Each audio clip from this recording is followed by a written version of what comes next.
Neste mundo apressado, ser bondoso parece coisa de gente boba.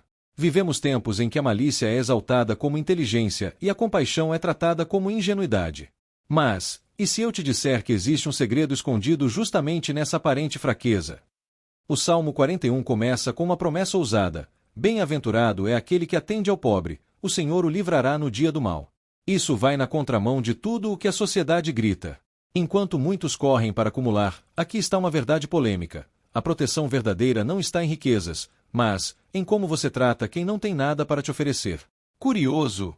Prepare-se, porque o que você vai ler é uma daquelas histórias inspiradoras que cutucam fundo a alma.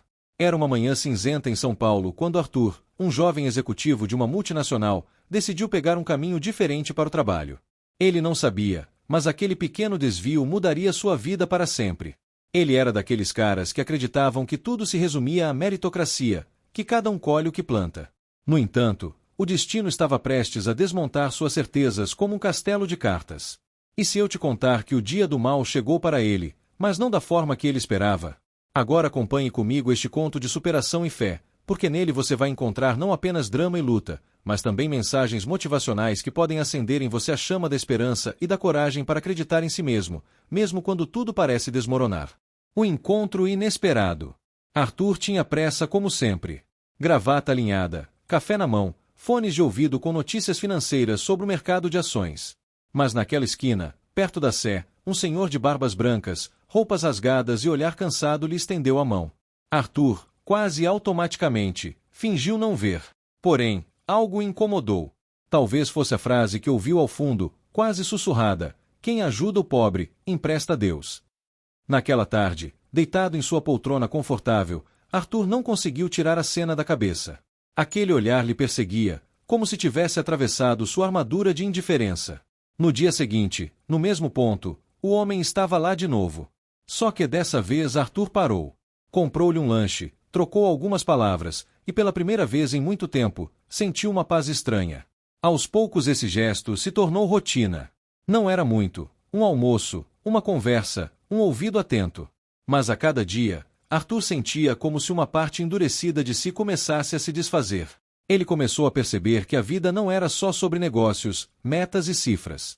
Existia algo maior, invisível, que conectava as pessoas. E foi justamente quando seu coração se abriu que a tempestade chegou. Em uma sexta-feira cinzenta, Arthur recebeu a notícia que nenhum executivo deseja ouvir: estava sendo investigado por irregularidades na empresa. O mundo parecia desabar sobre sua cabeça.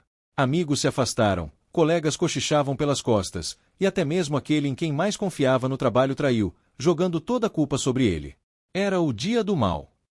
Mas Arthur não imaginava que aqueles pequenos gestos de bondade, feitos quase sem intenção de retorno, seriam sua maior fortaleza naquele momento sombrio. A queda. De repente tudo mudou. Arthur, que antes era visto como exemplo de sucesso, virou alvo de críticas ferozes. As manchetes o estampavam como vilão corporativo. Amigos próximos o evitaram como se fosse contagioso. Até sua namorada terminou o relacionamento, alegando não querer se misturar em escândalos.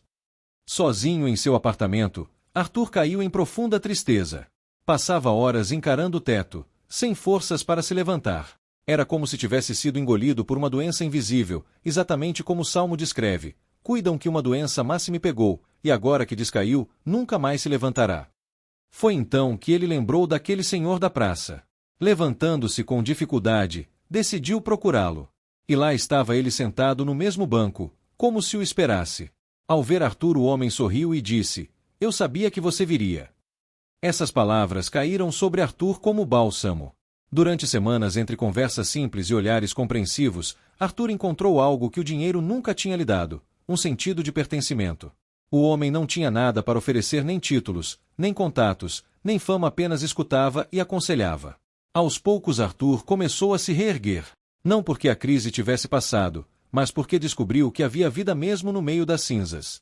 E esse recomeço nascia justamente da compaixão que um dia ele havia semeado. O preço da traição. Se havia uma ferida que doía mais do que todas, era a traição. Seu melhor amigo dentro da empresa, aquele com quem dividia segredos e planos, foi quem o acusou injustamente para salvar a própria pele.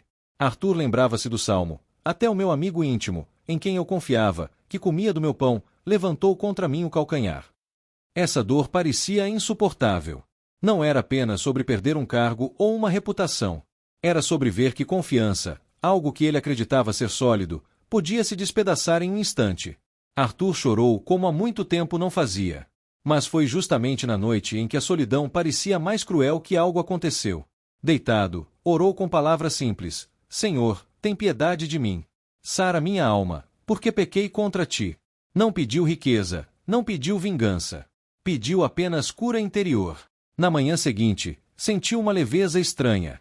O problema não tinha desaparecido, mas havia uma força nova dentro dele. Como se uma mão invisível o sustentasse, exatamente como o Salmo prometia: o Senhor o sustentará no leito da enfermidade. Arthur começou a se dedicar a projetos voluntários.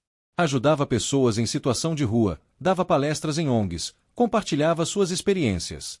O mesmo homem que antes corria atrás de números agora se tornava um mensageiro de esperança. E foi aí que a verdadeira virada começou a acontecer. A virada invisível. O tempo passou e o processo contra Arthur foi arquivado por falta de provas.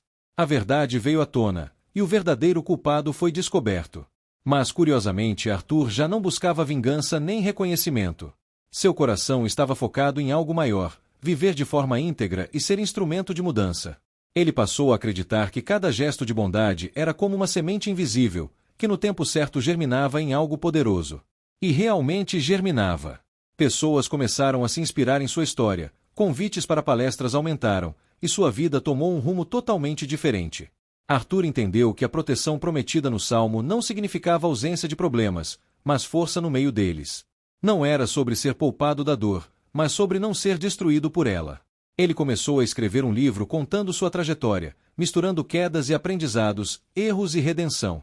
E a cada página, reforçava a mensagem: o verdadeiro sucesso não está no que você acumula, mas no quanto consegue permanecer humano em um mundo desumano. Essa era sua nova missão: transformar sua dor em mensagens motivacionais, suas derrotas em reflexões positivas, e sua fé em combustível para que outros também aprendessem a acreditar em si mesmos. O propósito maior. Um dia, anos depois, Arthur voltou àquela mesma praça. Procurou o Senhor que havia sido um divisor de águas em sua vida. Mas não o encontrou. Perguntou a vendedores, moradores da região, policiais. Ninguém sabia de quem se tratava. Era como se nunca tivesse existido. Aquilo o deixou confuso, mas também em paz. Talvez aquele encontro tivesse sido mais do que casual. Talvez fosse um anjo disfarçado, enviado para lembrá-lo de que a verdadeira força não vem de fora, mas do alto. Hoje Arthur vive como palestrante e escritor.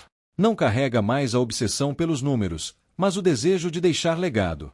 Onde vai, leva uma mensagem que aprendeu na dor: bendito seja o Senhor, Deus de Israel, de século em século. Amém e amém. Sua vida se tornou um testemunho de que o Salmo 41 é real, e que mesmo em meio às traições, doenças, quedas e perdas, existe um Deus que sustenta e levanta. E talvez ao ler este conto, você perceba que a história de Arthur não é apenas sobre ele. É sobre mim. É sobre você. É sobre todos nós que um dia precisamos atravessar o vale da dor para descobrir que a esperança é mais forte do que a desesperança, e que a fé é mais poderosa do que qualquer acusação. Essa história não é apenas sobre um executivo acusado injustamente. É sobre cada um de nós que já se sentiu traído, derrubado, ou sem forças para continuar. O Salmo 41 nos lembra que a compaixão é um escudo invisível, que o bem que fazemos não volta vazio, e que até mesmo na cama da dor, há um Deus que sustenta.